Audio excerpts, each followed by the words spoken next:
Aloha, my beautiful friends. My name is Krista Lakshmi Ditton, coming to you from San Diego, California. And today I welcome you to our podcast, Abundance in Action.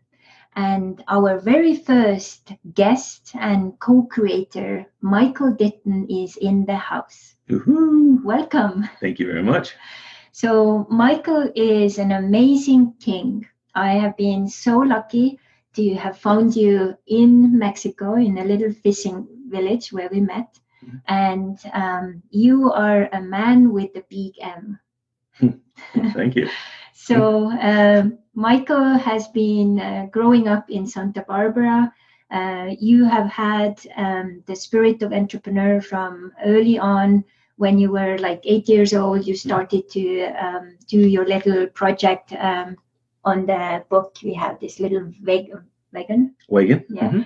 Mm-hmm. Where you had the vegetables from your garden, and your mom could get some help. So you got the vegetables out, and then extra money you got, you bought some new, I think, fruit trees to invest into new business. Yeah. And from there, early on, you started to work in different small businesses, hamburger vendor, and then later in the pizza business. And from there, you basically stepped into purchasing your first apartment. Home. And then from there, things were rolling. Finally, you ended up starting to do real estate. And at one point, you were actually running 5 different companies. And then at one point, you got tired and thought like, okay, now it's time to enjoy some life. And you just started to cruise on your new boat. And you did like 10 years up and down the west coast of Mexico. Correct. Enjoying life. And you were married 23 years before we met. And from there, another chapter started. You met Estonian girl, and new chapters with like people and country you had not really even heard of started. So quite an adventure you've had. Life, I believe living life is an adventure. Yeah. So when we go back, I've always been interested about this question. Do you think we become who we are because of the people and surroundings, or do we have quite a bit to say ourselves as well? So if you take like where you grew up and what was surrounding you, what you were doing as the first years of your life, how has that influenced who you are today? Well, certainly personality has a lot to do with that. Somebody that would have the desire or drive or something. I'm not going to say it's the only thing. It can be a motivating factor. Also, the support system that you have. And I was very blessed that my parents did support me in the crazy things that I did do. If I didn't have that adventure in me, I might not have had the drive to do it, where my parents might have had to support me in a different way to do something. So it could have still turned out to be the same. I don't know. There's no way you can kind of go back and do that. But, I do believe that personality has a lot to do with it. Your support system has a lot to do with it. And for me, I think anybody that, and the reason I have a book called Dreams, Goals, and Adventure, I wrote it to inspire people never to lose sight of their dreams. And I believe if everybody has a dream or goal that they want to achieve, they can pretty much do anything they desire. So whether it be something simple and small or something totally grand, and grand happens. We've been to the moon. We've got, Musk along with Bezos now kind of competing to get to Mars first. We've got cars that are driving themselves. None of this was a realistic thing not that long ago, but it became somebody's goal or dream to continue to develop and create stuff that's new. So whatever it is, if somebody has that desire to do it, they will do it. And I don't know if any of these people that have been successful in life have, started off with that, personality or that support system, or in some cases, actually, I know people that are just the opposite. I don't know if I'm going to butcher this or not, but from what I understand, Tony Robbins, he pretty much had nothing. And when he started, his idea was to serve others, and he started more or less in a soup kitchen serving others. And look where he's at today. So, he actually was motivated because he didn't have. And we just taught something here not too long ago with COVID-19 actually happening, to turn fear to courage. And when we started Positive Infusion and we started doing these webinars, the most common thing we said, because we know a lot of people are going to be challenged in today's, scenario, is you can either let fear paralyze you or you can let fear motivate you. And as long as you have something to work towards, it's much easier to have it motivate you. If you don't have a dream or don't have a goal, then it's really hard to overcome the fear, because you don't know why you're even trying to overcome the fear, other than the fact that it's not comfortable and you don't like it. So, yes, it does play a factor. Is it the key ingredient? I don't know. I think, for me, it's just me. Yeah, it depends on the personality. It really does. Personality is key, I think. Like in my case, I feel that I have become who I am because of the hardships I had as a kid, and the things I didn't have, and that I grew up in Soviet Estonia. So today, traveled so many countries and lived in so many countries is actually proven that I am in connection with my inner resources, and I can tap into them wherever I am. And whatever crisis is coming, I know I can swim up.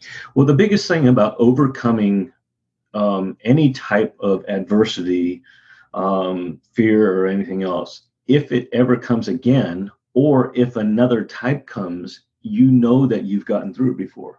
So it's actually kind of a good thing that you experience it, because you know what you're capable of. Like when I was sailing my boat home from Panama, when I got home, and I'll share a little bit, people asked me, "Are you crazy? I mean, you want to go out and sail around the world after what just happened to you?"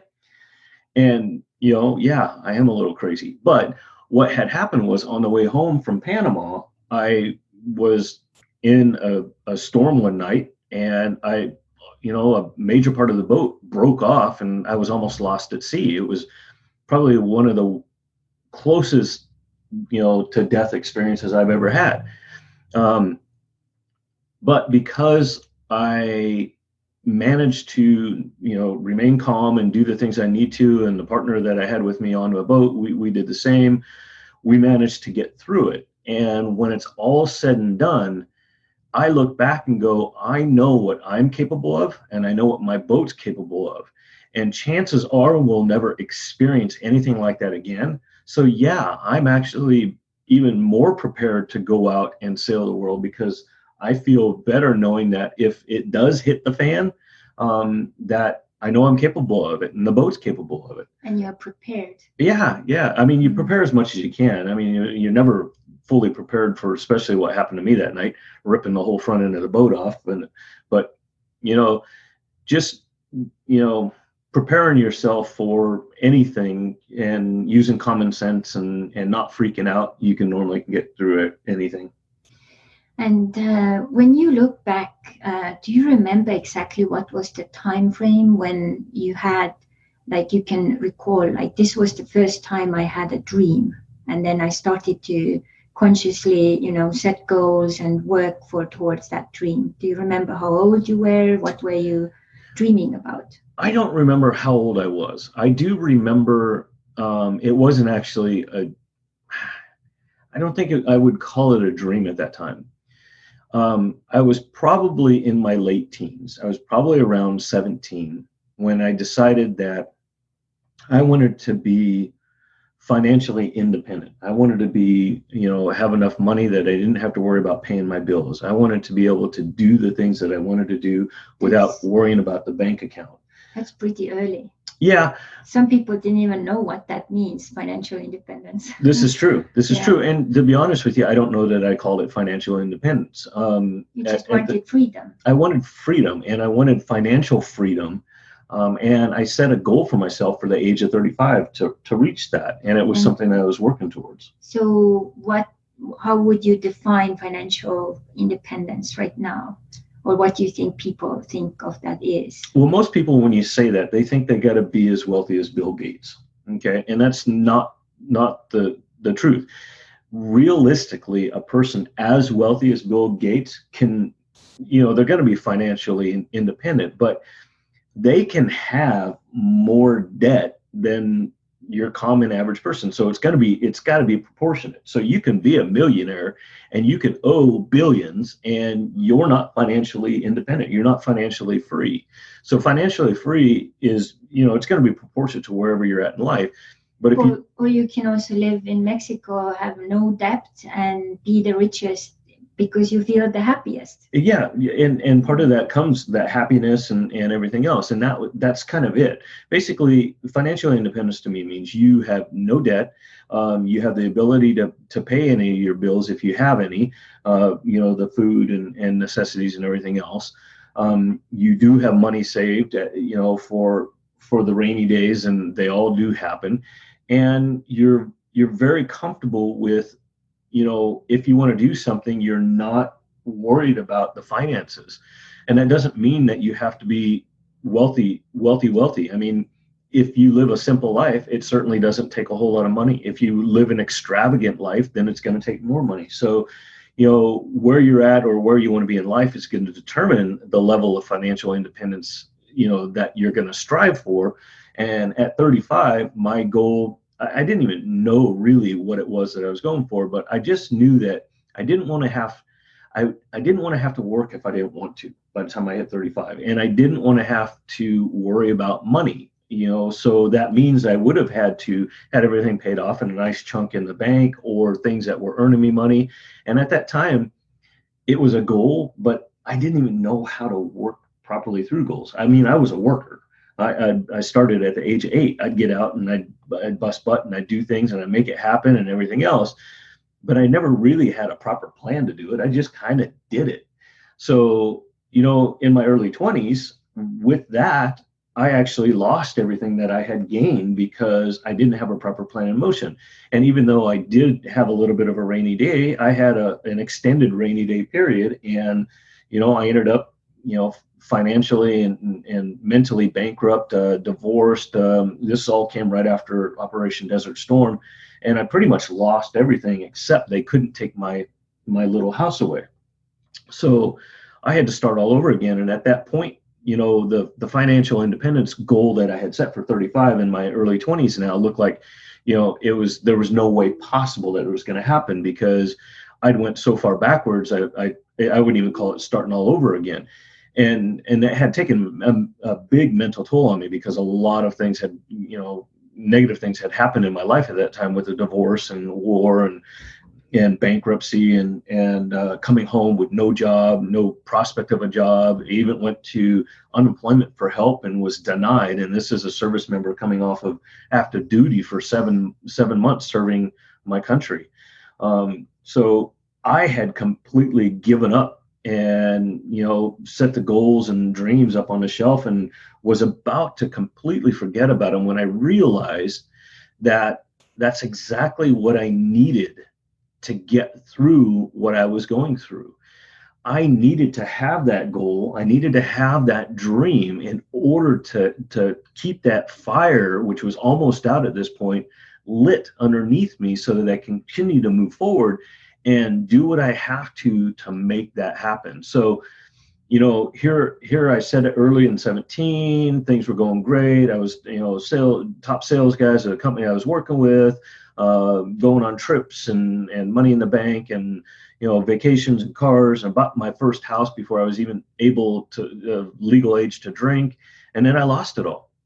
And by pulling those dreams and goals back off the shelf, dusting them off in that hard time, I was able to start thinking about what I needed to do to make those happen. And it was shortly after that when I realized that a plan was important. And this is when I really started realizing, okay, you put the goal and the dream out there, and sometimes it's a lofty goal or dream, and it's not something you just go from A to Z and jump over everything else. So that's when you have to figure out, okay, if I want this, what do I need to do to get there? And you start to put those stepping stones in place, those little mini goals or mini things that need to happen in order to get to the end result. And that is exactly what we teach today. And I have goalsettingbasics.com, and it's simple steps to success, and it teaches people. It's called goal setting basics. That is the basics. I mean, you got to have a goal to start with, and then you got to know that you need to set the little baby steps to achieve the major goal at the end. So in my by my mid 20s, I started to figure all this out, and I started to put things in motion. And I ended up back in California in 1995, still struggling to get ahead after the war in 1990. So it was a 5-year period.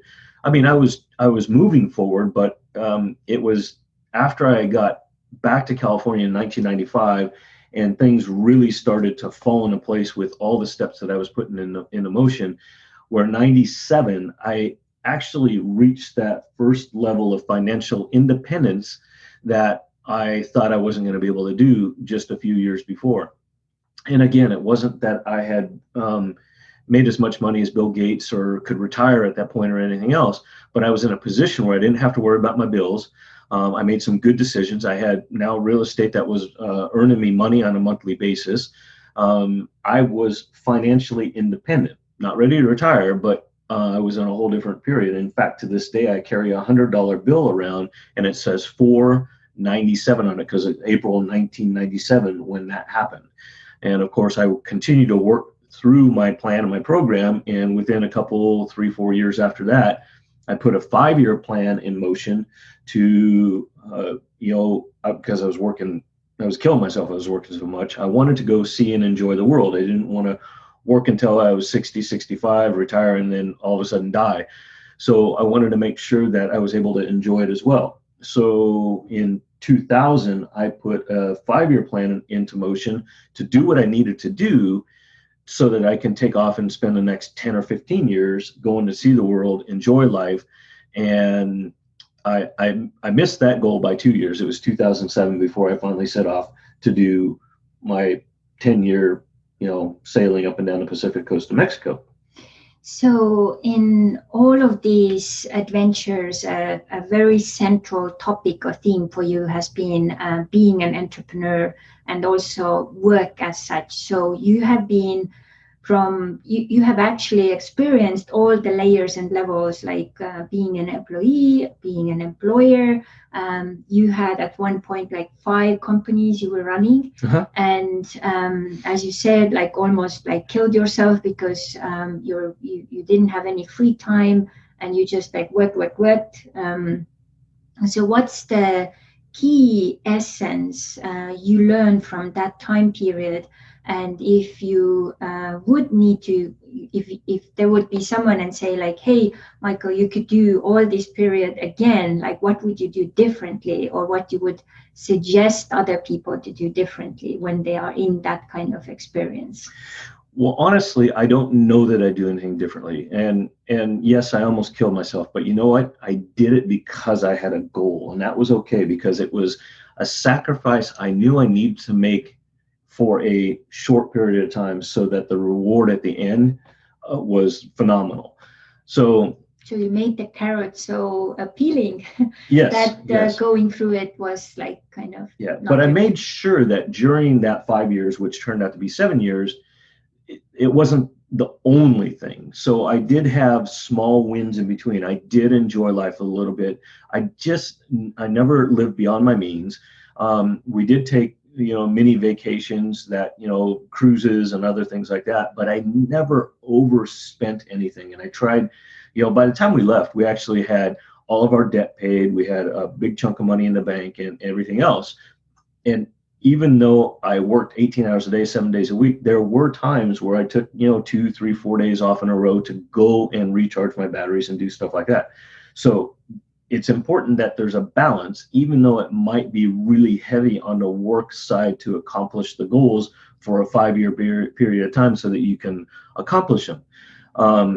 So everything was very tied in and intentional. Everything was intentional. Yeah. And that's like a main key. Yeah. And, if my goal had been to, let's say at 35 to retire at 62, I certainly wouldn't have been putting in 18 hours, a day, over and over and over again until I was 62, because I would have been dead long before that. I would have had to find a better or different balance. But for a 5 to 7 year period, it was okay to work as hard as I did for that period of time, knowing the result was going to be to take off and go sail around the world. And the entrepreneurship part, would you share, how is this all coming about? Because you were in a community, you started to see different problems, and then you started to actually solve them, or offering solution for people. So tell us shortly what those 5 companies were which you were running, and what these different topics companies had. Well, at the time, my main background was real estate and real estate investment. And when I decided that I was going to go sailing, I wanted to get more involved in boating. So I took boating classes, made sure I did all the bareboat and night sailing, and I just made sure that I did all that. I also decided that if I was going to outfit my boat, I was probably wanting to do it and save a little bit of money. And I had a buddy that was a manager at West Marine, and I knew if I worked at West Marine, I'd get discounts. So even though I had a full career, I called him up and I said, hey, can I work, a couple days a week and, help you out so that I can get discounts? And he says, in fact, I need an assistant manager 2 days a week. So that worked out real well. I went down in the process of getting the boat. The guy that was helping me bring the boat home, his son was working for another competitor to West Marine, which is a company that had been around since the 60s. And he had purchased it from the original owner. Well, he had lost interest in the business, and the business was starting to deteriorate, and he put it up for sale. So my buddy's son told him about it, and he told me about it. And I said, no way, I'm not, there's no way I'm gonna, I'm getting ready to go sail. I'm sailing my boat home from Panama so that I can get it outfitted and go sail. I'm not about ready to jump into another business again. Of course, with my mentality and background, and started thinking about it and everything else, by the time we got home, I had decided to take a look at it. So I looked at it. It was a cool little boating supply store that had some customers. They were far and few between.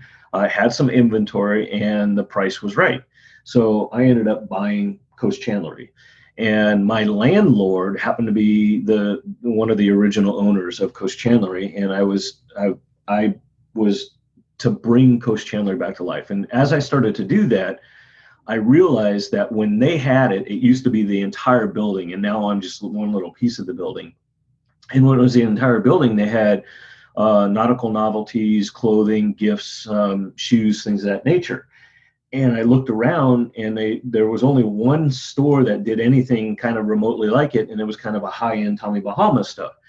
And I knew that there was a market for it. So I went to the old owner, who was my landlord, and I said, what do you think if I brought Smuggler's Cove, which used to be their old company as well, back online? And they said, oh God, we'd love it. We'd be honored if you brought it back. So now I had Coast Chandlery, and I brought back Smuggler's Cove. At this time, the internet thing was still a little bit kind of, fresh and new, and we were doing things a little bit differently than we do today. And there was a need for internet in the harbor for all the boaters and the people that were coming through. So I actually set up an internet cafe inside of there, and I called it Smugglers Network. So now I've got Coast Chandlery, Smugglers Trading, and the smugglers network, my real estate business, which was still booming. I was still at the top of my pile there. And I said, okay, this is enough. I'm done, and I just need to get this up and running and successful so I could turn and sell it. And then I think 2 years later, there was an electric boat rental business 2 doors down from us. And I knew the owners. They were actually the boat manufacturers. And unfortunately, he and his wife were going through a divorce. They were going to get rid of that sales location, and that lease came available, and he wanted to get rid of the 4 or 5 boats that he had there, which were kind of like demo boats. So I talked to my landlord, who was the owner of that, and started talking to him about taking over that lease and buying that. And I ended up buying those extra boats, and I created Going Places, which was turned into be an electric boat rental business. So that was the 5 companies. And then I said, okay, I really am stopping now. Then serial entrepreneur. Yeah. But that was enough. That was about all I can handle. And I did have some good staff. You got to delegate. You got to have good people. I was very hands-on, so I was always there. And we provided good service, which is key. So that helped get through. And then when the time came, I had prepared everything the way I needed to. And when I sold everything, it afforded me a very comfortable life afterwards. Yeah. So now I want to bring in 2 other topics connected to work. So before anything, you also had a period of your life where you were driving trucks. Uh-huh. I would like to ask a little bit about that time, because I know it's quite a challenging profession, and some of the key things you learned from that, and why was that phase important for your life? Yeah, actually, it was during that phase right after Desert Storm where I was a little bit lost and trying to find something to do.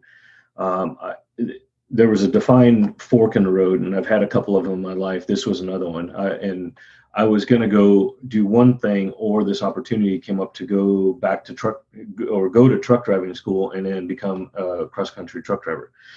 And that's why Michael is one of the best drivers. Like whatever car he's driving, I feel so safe. I've never felt so safe. And thank you. You drive so smooth, and I always wondered where that came from. And then you told me about the truck driving days. I became a professional driver, and I drove a big rig cross country from Colorado to the East Coast. I averaged probably 3,000 miles a week, and I did that for I don't remember if it was a year or 2, but I needed the peace and solitude with where I was at in life. It gave me a job, which I needed to do.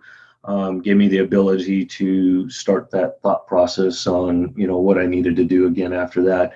And after a period of time, I decided that was enough. I needed to be back to home, and that wasn't gonna get me where I needed to go. So it was a transition. It was a transition, and it was a much needed transition at the time. And you had one really dangerous situation there one time. Could you share that one with the truck? I had more than one. Yeah, but that one which you have shared with me. Driving a truck, you're put in especially in Colorado, mountains. I've come down mountains on icy roads where the back end of the truck starts to catch up with the front end of the truck. That's not a good thing. No. The only thing you can do is give it gas and go faster and try to keep the cab in front of the trailer, which most people would think put on the brakes, but that's not the way to do it. That's happened to me. Wow. My very first night as a truck driver on a long haul was tandem with an experienced driver. And it was probably one of the worst nights to ever be on the road. We ended up in a storm and a blizzard, and trucks were going off the road and everything else. That was my welcome into the world. And I managed to get through that. But I think the one you're referring to is the drunk driver who attempted to take me out on a little road in Missouri, if I recall correctly. And I had just dropped my load in some little town, and was deadheading out, which was an empty load, to another place. And I had just come out of the town, and I was going up in gear, and speed was getting up and everything else, when a car, it was a little teeny 2-lane road. This car decided to play, it was a van, decided to play chicken with me. And realizing that there was either something, seriously wrong medically or otherwise with the person behind that wheel. I remember my training told me, at all cost, avoid a head-on collision. And that was the only thing that could go through my mind at that time. And the only thing I could do was to go to the left and cross over that lane into the ditch on the other side of the road. And by this time I had gotten it up to probably about speed limit 55. And I ended up, and I had a brand new truck at this time too. I mean, brand spanking new, a Hood International. I ended up sideways in the ditch, but not so far sideways that the truck rolled over. And I managed to maintain and handle that truck and get it out of the ditch back up on the road again, before it flipped or rolled or got stuck. And I remember coming back up on the road and parking. I crossed the lane again and come on the other side and parked. And I mean, I was shaking in my shoes. I was just, I couldn't imagine that just happened. And I got out, and I looked, and the traffic coming from the opposite direction had stopped dead in their tracks. And I looked around, and I saw that the van driver which had crossed my path, had jumped the ditch on the right-hand side of me and wrapped his van around a tree, which was right next to a glass plate window in a building, which was a salon where there was a woman's baby in a little baby chair. I mean, it was just, it was so surreal. I mean, it gives me goosebumps thinking about it.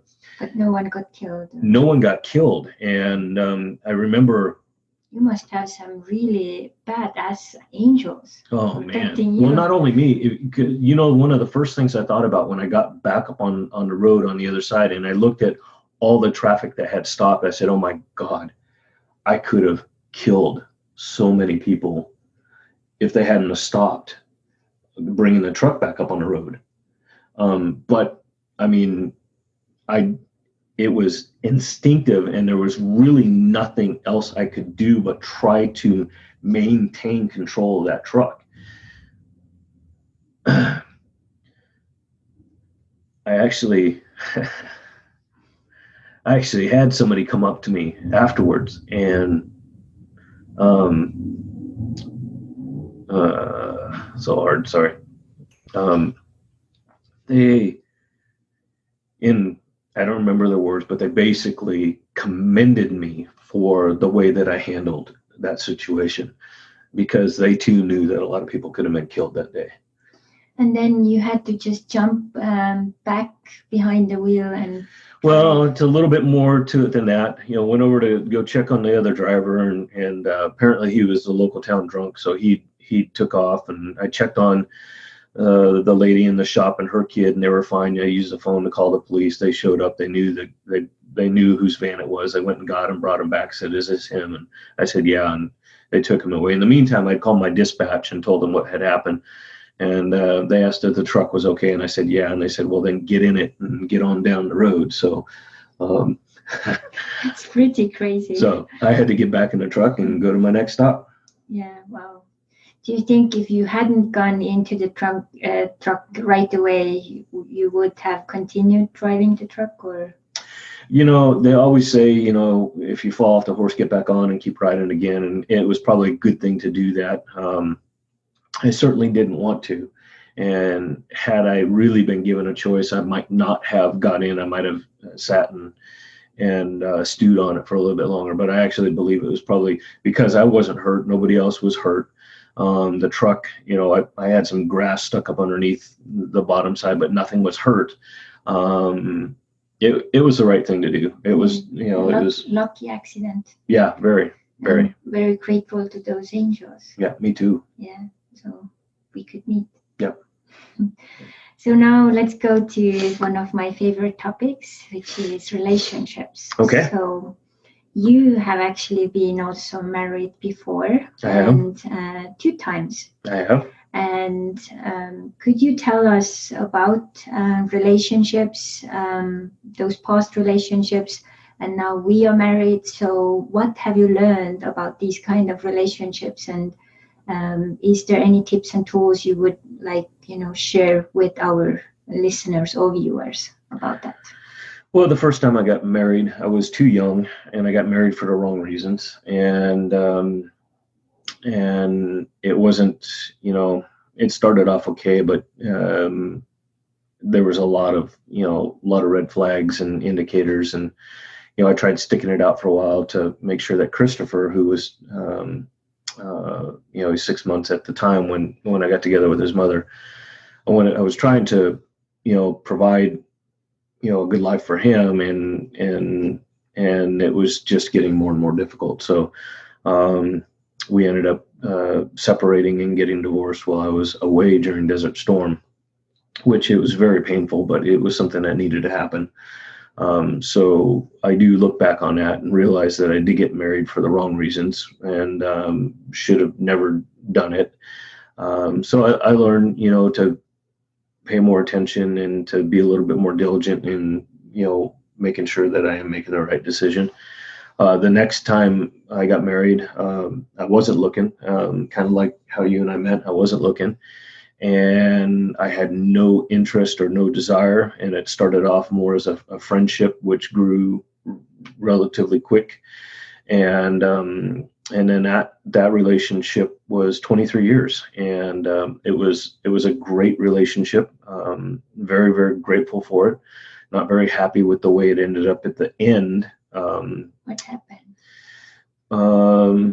Well, I was at my office, my home office one day, and working on a project, and I opened my computer, and there was a picture of my wife kissing another man. So she had decided that she needed to go explore and find herself, and she needed to do it without me. And it was kind of difficult for me. And unfortunately, there'd been something in the past that just made it made that even more difficult. And I just couldn't, I couldn't deal with it. I had to leave and go try to process it, because she was up in Alaska and I was at our house in California, and she was coming back to California. So I just couldn't be there. And that's actually how you and I met. I went down to the boat in December of 2014 trying to process it. And there you were in La Cruz processing some of your own stuff. And again, not there for any intention. And we found each other and became each other's support system through that process. And it proved to be a most interesting next year.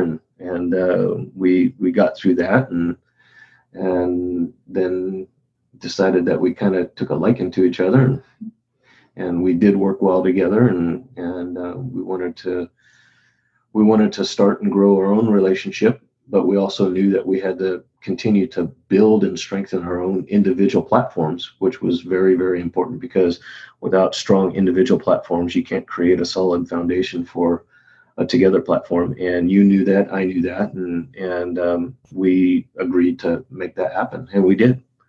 Yeah, it took actually quite several years Yep. before we actually got married. So Yep. we really worked through releasing the past and figuring out, like, okay, now we have a new page, and what's the next mission, what's the next destination. Mm-hmm. And then we figured it out, clarified it, and we even made that 5-page contract. Can you tell a little bit about that?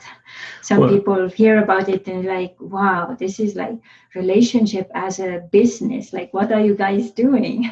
Well, if you think about it, in a business, when you have an agreement with somebody, you normally have it in writing. Because what that does is, if there's ever any doubt, it's in writing. You both agreed to it. So what you do is you think about the things that need to be on paper, and you put them on paper, you discuss it, you agree on them, and you sign it. And we had at the time, you were going back to Estonia. I was going to Alaska.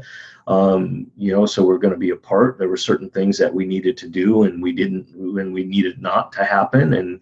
And we made it a responsibility to each other to make sure that, your desires and my desires were met by fulfilling this so-called contract. And if there was any doubt, we could revert back to it and look at it and say, oh, we did decide to do it this way. And we left it open, one, that we review it every 2 years, but two, if we got to a point where we look back at it and we decided that, well, maybe we need to rewrite that and do it different, that was a given. So the biggest things were, communication and actually that's probably the biggest thing, which you wouldn't think necessary to write into a contract, but so many people forget about that. We wrote it in there, so there's no doubt in our mind that we need to communicate, and there's no doubt in my mind that if there's something else in there that we're not certain about, we can go back to it. And if it's not there, then maybe it's something that we add, or if it's there and it's not the way that you and I want it, we can adjust it. So it was an important tool for us to take it to the next level. Yeah, and part of that was also our discovery about the 5 love languages, like that our love languages are very different. Yep. And how we can support each other. Like my main ones are affirmations and gifts, and yours are different, like service and quality time. And so many times people think that, these are my languages. If I want the other person love me, I just do what I love, and then comes out that they actually have something different they want. Well, and you had an insight with that in connection with your previous marriage. Right. Well, after it was, we decided that we were going to split up, that we were going through the process of divorce. We actually sat down, because 22 of the 23 years have been phenomenal. Most people figured we would be the couple that would go forever, and we were living the life that most people only get to dream for. So I have no problems there, but we knew that something had broken, and it broke fast because we never even had an argument before that last period.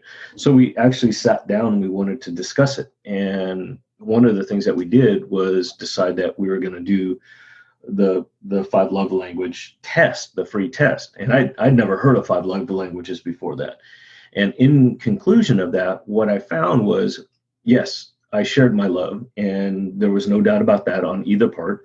Yes, I provided a service, which is one of the love languages, that was far exceeding most anybody else's, because, for example, when she wanted to get a degree, I said, don't worry about anything else. I'll take care of the house and the chores and everything else. You focus on that. So that's a form of service. And she was very grateful for that. But in the passion area, and it's not that I didn't do it, because I did, cards and flowers and words and everything else, but she needed more and differently, and I didn't know that. And that's the point for women to express that, right? Yeah. So one, there's that communication thing. I'm pretty intuitive, but I honestly thought I was giving what was needed, enough love, and because I was given my whole heart, I just wasn't giving it the way that it was needed, and it created a problem. And then on the flip side, it created a problem that wasn't discussed, and by the time it became a problem for her, it had festered and it blew up. I remember our first real argument. It was in the airport on the way to Las Vegas for a marathon event, and we never had an argument like that before. And this was in the final year of our relationship. We'd never experienced that before, and quite honestly, not so wise on my part, is I kind of dismissed it because we'd never had that before, and I figured that we would talk about it later, and that we got through it at that point, and we were going on this little mini vacation. So I let it go, and all that did was add fuel to the fire and made things even worse. But I didn't I didn't know how to deal with it or handle it, and I didn't think it was as big a problem as it really was. Again, the communication thing. So I learned a lot, and I try to implement those things that I learned into today's life. So I do know that Crystal, her love language is affirmation. So I try to be better at that because it's not as easy for me to do that. So I'm conscious about it, and I try to, I make an effort. So another new thing which has come, like a new layer or level into relationships, is also we are now opening our things a little more up. And last summer we also were doing the first baby steps, kind of opening it up to open relationship. And you got to experience something different. Would you like to say some words about that too? Like, how is it for a married man and then have a wife who says, like, yeah, go out for a date and have fun? Yeah, that's, most guys can only dream about that. But in a conscious relationship. And we have a contract about that. And right? We do have a contract Half about of the contract is about those things, like right. What to do. Right. And there's do's and don'ts and right and wrong and everything else. And we both feel as if that the amount of love that we have to share and give doesn't necessarily need to be limited. And quite honestly, we believe that the more we're able to share, the brighter we shine. So, that's kind of the philosophy behind our openness. So, and it's to this day still in its infancy, but it's something that we talk about. It's something that we're conscious about. It's something that we have agreements on, and And it felt like it really expanded you, like you said, like shining more, and also that ability that you don't need to, shy anything away or hide anything. You can do it openly. And even I went to meet that woman. So it was really open, transparent. And this is also something people can kind of think is, what kind of relationships do I want? And what does a relationship mean for you yourself? And then create those exactly as it works for you. And then, of course, you probably have to test and try many things because these things are kind of new in general. Oh, so, sure. Yeah. Well, like anything, I mean, it's baby steps. Yeah. So now we have been working together and done some holistic abundance related things. What have you experienced about holistic abundance, and what have you, something you have to say about that? To me, holistic abundance it's obvious. But I know it's not obvious to a lot of other people. And I believe you said it either earlier in this one or in the intro one. A lot of people think that, it's merely money, or it's merely, a single thing. And holistic abundance is so much more than that. It's the blue skies and the sunshine and the family and friends that we have. It's, it's the air that we breathe. I mean, that's all abundance. And to create holistic abundance, you need to have everything aligned. And it doesn't mean that you won't have holistic abundance, but if you're limited, typically if you have a blockage or you're limited, then it's something that you can work through to expand that overall holistic abundance. And holistic abundance is it's a big pool of abundance. It's not just one thing, or it's not just a couple of things, and it's not just a little bit of things. It's it's expansive, and it continues to expand. And if one area is stuck, it influences the absolutely. whole, it's absolutely. If it's a pool or ocean, if something is out of balance, the whole, all of the rest will feel it. It's just like that snowball analogy. You start with a small snowball in your hands, and then you put it on the snow and you roll it. And yes, it will get bigger, but it's going to take some effort. Well, that's normally because that there's something else going on there, and you're not in full alignment. And when you figure that out, the best analogy I have is when you figure that out, It's the time when the snowball goes over the edge and starts rolling down the hill. It becomes much easier or greater ease. It will move faster. You're going to have momentum, and it's going to get bigger faster. So, when we work with people with the abundance wheel, we typically will be able to help map an area that they have a blockage in, and that sometimes many. Yeah, sometimes many, and that normally opens up and expands their overall holistic abundance. And a lot of people will come to us and say, I'm stuck in, I can't get past this earning, or I need to do some, I need to earn some more money so I can do vacation. And the only thing I can think about is working a second job or everything else. And that's the normal thought process is, to go work extra hours or take on another job or what have you. And a lot of times that's not necessarily what's needed. Your life purpose, life mission, if you're not following it, maybe you should follow it, and it will actually add to what you're doing or replace what you're doing. Also maybe bring it in easier. Yeah, you bring it in easier. If you have a troubled relationship, you're not getting the support system, you're getting that resistance. Chances are where you think you're stuck is not actually where you're stuck. And when you map it and you find out what it is and you work through it, you'll normally find that you're going to get right past it and it's going to expand. Yeah. So in connection to that, we actually, during Corona, we put our heads together and created a program called Reinvent Yourself. We did.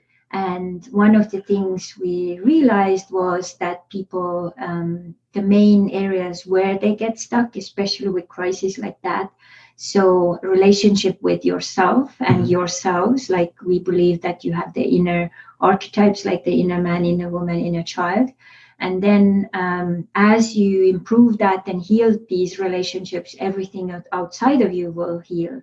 And then we focused a lot about the life mission and life purposes, which is also when you activate and find out your talents, it will come much easier. You will enjoy it much more. Energy starts to flow. And then we put a lot of focus on also finances and how to manage and handle finances, and also how you do this will influence your future. Because Absolutely. Many people got really stuck and paralyzed by fear, and they couldn't really see the future anymore. Or even like you had in your previous example, like when you are in so many difficulties, you're so paralyzed, you stop dreaming. But in your case, you were dusting off these dreams, and your dreams were actually your lifeline into the future, which created your new life and your new relationships and your businesses and so on. So this has been such an enjoyable process for both of us. When we started to write it, we took just 19 days, we put it together. It was like amazing. We did webinars, and people started to see the value in that. And that masculine, you were doing a lot of that, the formalizing and practical, the language. And then I brought in the ideas and wrote it. And then we were kind of fusing and dancing with it, and it came all together. We make a great team. Yeah, thank you. And this is what I think also this lesson from the crisis is, that we all have to learn to get to know these polarities, the masculine and feminine, because when the feminine is completely stuck, then the masculine can't really manifest. So if I wouldn't have, sat down and wrote those things, then you couldn't have edited and put it to the next level. So it's like hand in hand, this dance. Yeah. The process. It definitely, it's exactly it. And then also activating the inner family in that. So, our inner children were very happy. Like suddenly there was something playful, a new thing. Your inner man was like, getting really out there and very excited. And the inner woman was, both of our inner women were very happy, because finally someone was like listening to the messages. And, mindset is a big part of it. But what people don't realize is, if your inner family's in turmoil, it's hard for your mind to function. If you're so paralyzed with fear, it's hard for your mind to function. So yes, mindset is a big part of it. And if you start to work on that inner family and you get your inner family and that, everything aligned, all of a sudden it's like a load off of your shoulders. So that fear comes down, your mindset changes. So it kind of all works together. You can't just have one little piece of it. You kind of need to work on all of it. It's like a dynamic process altogether, like in synchronicity. So now you as a man, like first time when I shared this idea about the inner family, I believe actually that the reason why we met was because I started to work with my inner family, especially with my inner man. My inner man just said, like, Christo, you need to go to Mexico. And then I was actually my inner woman, and the inner man was like, okay, let's make the tickets happen and let's go, And I trusted it. I showed up and I was there 1.5 years until you showed up. I had no idea that was the plan, but I trusted my inner woman, and here we are. Yep. So when I told about the inner family, what did you think? Like, oh my God, now I met a crazy person. She has invisible friends and talks to the invisible friends. Like, oh my God, this is even crazier than my first marriage. Well, it reminds me of our interview with Uhulet. How do you say? Otulet. In Estonia. Yeah. Where the main interviewer thought she was gonna, she thought she was gonna throw me under the bus, because her first question to me was, so what do you think about your wife marrying herself? Did that, she just thought I was like, couldn't believe it. And I said, no, I fully supported it. I knew about it. And she didn't understand that. So it was just like, okay. And then everything kind of changed again. So it was like, for me, whole mindset changed. Everything changed, she right became on the like spot. A friend. Yeah, right on the spot. Yeah.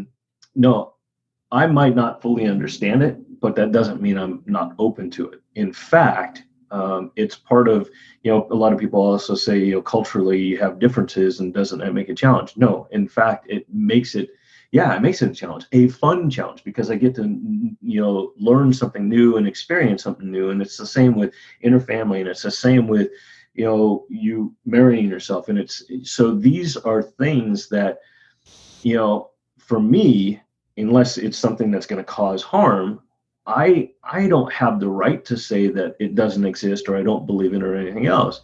I would much rather say, okay, show me what it is, and let me judge whether it's something that, I can be a part of, or that I might, so to me, it wasn't about you being nuts or talking to yourself or anything else. It was like, interesting, so tell me more. And then you had the experience meeting them yourself, which was amazing. Yeah, when we did our one of our courses, in fact, this time of year, 2 years ago, I think was that one. Yeah, at Tantra Fest, Estonia, 2 years ago this month. I think it was our third workshop. It was our final workshop of the event, a week-long event.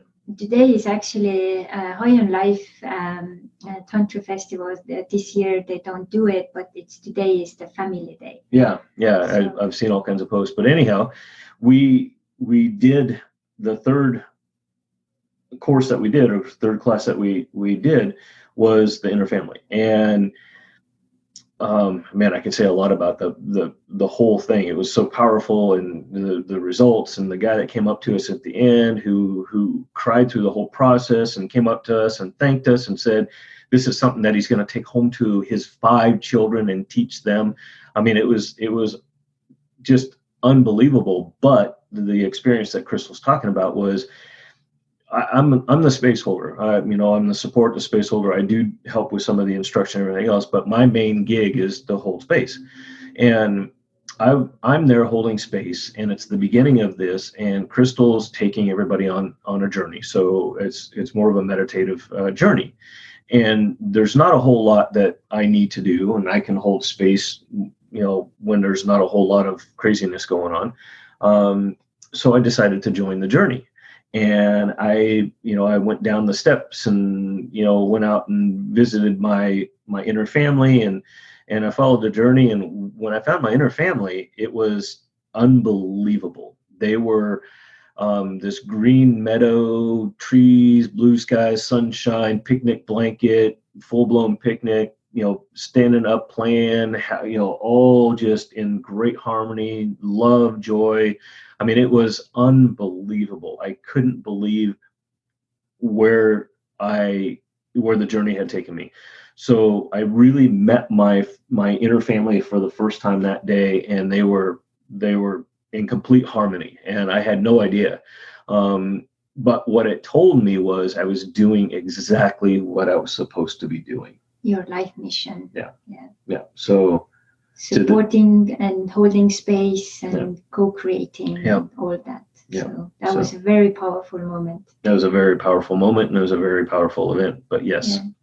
And that's one of the things which we have been now experimenting, is that, when two people come together, you actually have three people here, like three inner family members, inner child, inner woman, inner man, and then you have yours. Mm-hmm. So when ours met, so my inner man was first like very hesitant, even though it was like his task to make me find Michael. He was also, now suddenly everything is about Michael said, so Michael this, Michael that. Come on, Crystal, I've been with you like all these 40 something years, and now Michael is everything, So it was like kind of, doing like this, like I'm still important. I'm with you, like no matter if Michael is here or not. So don't push me over the edge. And that was a good reminder, because oftentimes when we jump into a relationship, we may kind of, go overboard. Not intentionally, but it's just like a natural thing. And then both of our inner family members are getting really, acquainted with each other, getting along. And I remember this moment when we were in Hawaii, and we decided that we move before we actually moved from Hawaii to our friend's place.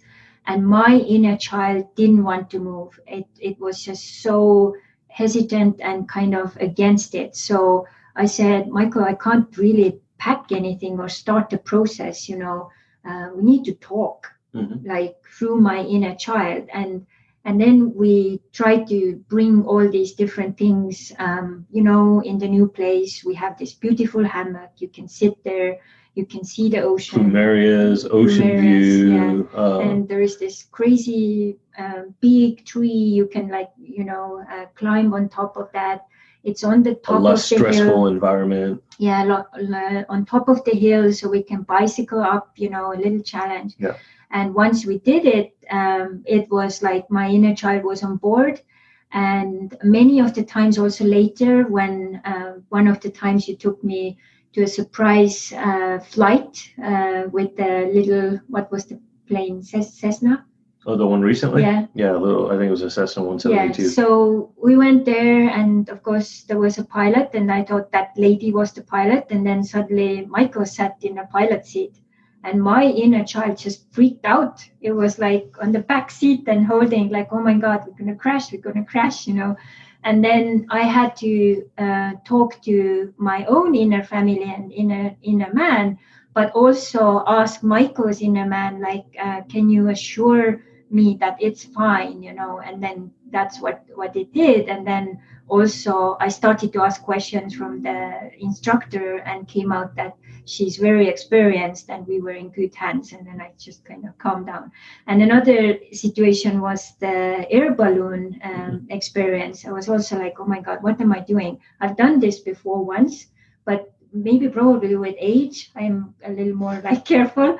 So I was like, oh my God, we can crash, this is no kidding. And then also I had to talk through my inner child. I had to talk to the captain of the balloon, and like I figured out like he had done it for 25 years. He knew it very well. And then kind of being close to Michael, like, don't let us crash, and then kind of talking to your inner man. So it came out nice. Yep.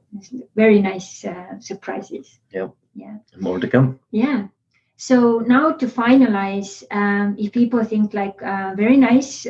So Michael, what would you suggest people maybe 3 tips how to make abundance in action work in their lives. Like, what are those 3 steps or tips or tools you can give to them? Well, first and foremost, I mean, you've got to define your dreams and goals, and you've got to have them. So, and if you don't know what they are, just think of something simple that you can start with. Makes you excited to get up in the morning. It could be a little trip, it could be a car, it could be a house, it could be retirement, it could be paying for a kid's tuition to college.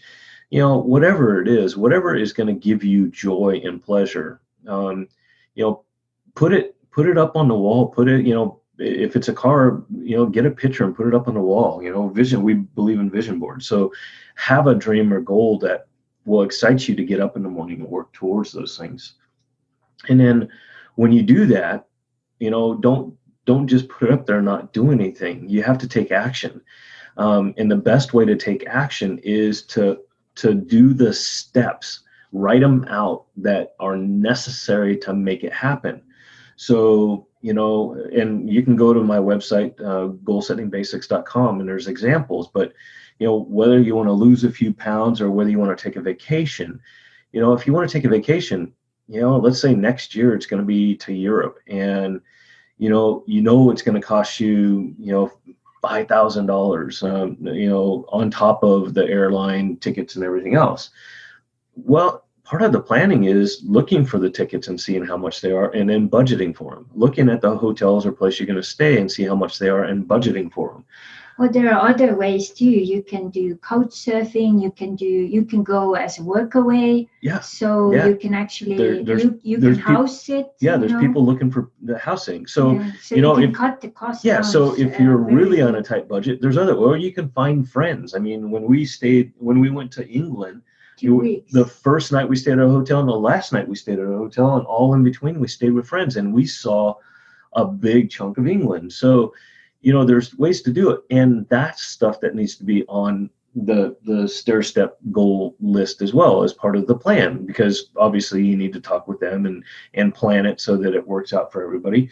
And then whatever the monetary thing is, you take, if it's 12 months from now and it's $5,000, you divide it by 12 and figure out how much money you need to put aside every month. So just the dream and goal is the number one thing that you have to have up on the wall, and then the plan and taking action on it is the number 2. The small steps really helps, because the first time I got an idea to go to Hawaii, which seemed like so impossible, imagine from Estonia, and in 2009, which was, everything was collapsing financially and economically. And I just felt I had to go, and I put that, goal, and step by step, I activated my talents more. And then every time I had to pay the next payment, the payment was there.